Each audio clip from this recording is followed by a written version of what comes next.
The BlackBerry Key 1 was a retro-styled, Android-powered phone that seemed like a love letter to the brand's most dedicated fans.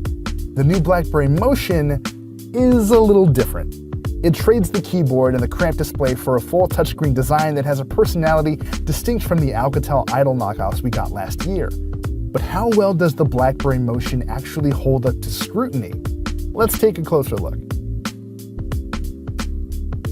But first, a quick note. As we're making this video, we're not exactly sure when or even if the BlackBerry Motion is going to land in the US. It's available in Canada right now for $600 Canadian, which works out to about $470 US, so I'm going to compare it to other devices in that price range. Got it? Cool.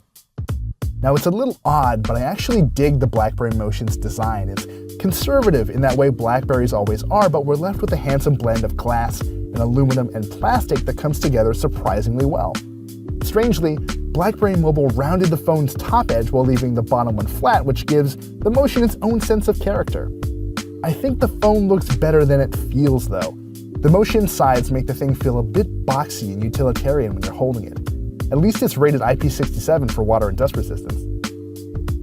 On the bottom you'll find the USB-C port and headphone jack, while the volume rocker, sleep-wake button, and the convenience key are stuck on the phone's right side. Now, if you're anything like me, you're going to find the placement of the convenience key a little less than convenient because it's right where you'd expect the power button to be. The convenience key is even textured, so you can identify it without looking, but it's been almost 2 weeks, and I still sometimes mash the wrong button when I'm trying to wake the phone up. Oh, and don't bother getting your hopes up. This is definitely not a bezel-less phone. There is a lot of space beneath the display for the capacitive navigation keys and the home button fingerprint sensor combo. Having a clicky home button is sort of a trip after getting used to phones like the iPhone X, but it gets the job done and I really appreciate that. I just wish the fingerprint sensor wasn't so flaky. It has a hard time IDing my thumb when it's even just a little bit sweaty. Let's check out the screen itself. The Motion's 5.5-inch display runs at 1080p and it features pleasant, if not exactly exciting colors. Viewing angles were pretty good too, and if it sounds like I'm running out of things to say about the screen, you'd be right. It's a perfectly serviceable, perfectly unremarkable display. Same goes for the speaker, actually. It can pump out the jams with decent volume, but audio tends to sound a little thin and lifeless. Good thing there's a headphone jack here. Meanwhile, the software is just what you'd expect from an Android-powered BlackBerry. The Motion will feel very familiar if you're coming from the Key 1, from the hub that collects all of your incoming messages into a single inbox to the Productivity tab, which lets you glance at your calendar appointments and to-do list. And then there's our old friend DTech, an app that, once again, rates how secure the Motion is at any given time. It hasn't really changed since it debuted on the BlackBerry Priv, but it's still useful for managing app permissions, and it's not a bad crash course into the basics of mobile security either. The convenience key on the right side of the phone didn't work the way I expected it to. The way the software is set up, if you assign one action to it, clicking the key performs said action. Easy enough.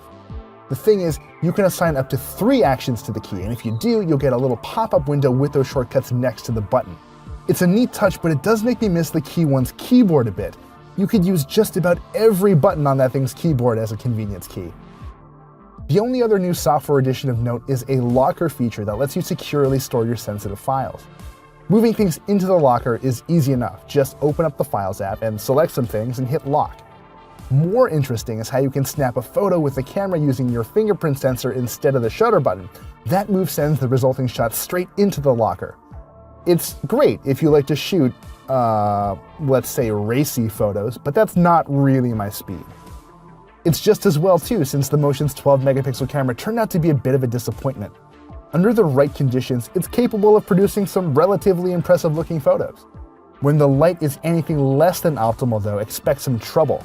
Your photos are going to look either a little underexposed or overexposed, and I'm not entirely sure why an option to focus before capture is disabled by default. It might make the process of taking the photo a little slower, but guys, the results almost always looked better. And low-light performance? Ooh. Colors start to lose their verve very quickly, and focusing can be downright sluggish sometimes. I honestly expected better from the Motion's camera, but as it stands, I think the Key 1 does a better job at photography. At least the 8-megapixel front-facing camera didn't leave me with much to complain about. With the Motion, BlackBerry Mobile once again opted to use a Qualcomm Snapdragon 625 chipset with an Adreno 506 GPU and 4GB of RAM. For those keeping count, yes, that is one more gig of RAM than what you got in the Key 1. Anyway, this firmly puts the Motion in the mid-range phone bracket, but I never really felt like I was missing out. There was more than enough horsepower here for me to jump between apps like Slack and Spotify and Gmail and Trello during my workday, and gorgeous games like Tempest were totally playable, if just a little choppy sometimes. The real star of the show, though, is the Motion's massive 4,000 mAh battery. That's one of the largest we've tested this year, and it routinely kept the phone running for 2 full days before needing a recharge. Over quiet weekends when I wasn't multitasking all the time, I almost got the Motion to hit 3 days off a single charge. Guys, this is the life. So yeah, the Motion is actually a pretty good phone. For what it is though, $470 feels a little steep. Phones like the OnePlus 5T and the Essential PH1 both now go for $499, and they're both more powerful machines with eye-catching screens and great designs. The trade-off is security, which BlackBerry obviously takes very seriously, and if you do too, the Motion might be right for you, if it ever gets here. Ultimately, the Motion turned out to be a pleasant surprise. It gets more right than wrong, and it gives me hope that BlackBerry Mobile or TCL or whoever will continue to churn out quality smartphones. I'm just not convinced this is the best smartphone for the price though. Unless you're absolutely obsessed with security, or if you want to pay to keep your beloved phone brand alive, the BlackBerry Motion is ultimately a good phone that just isn't a very good deal.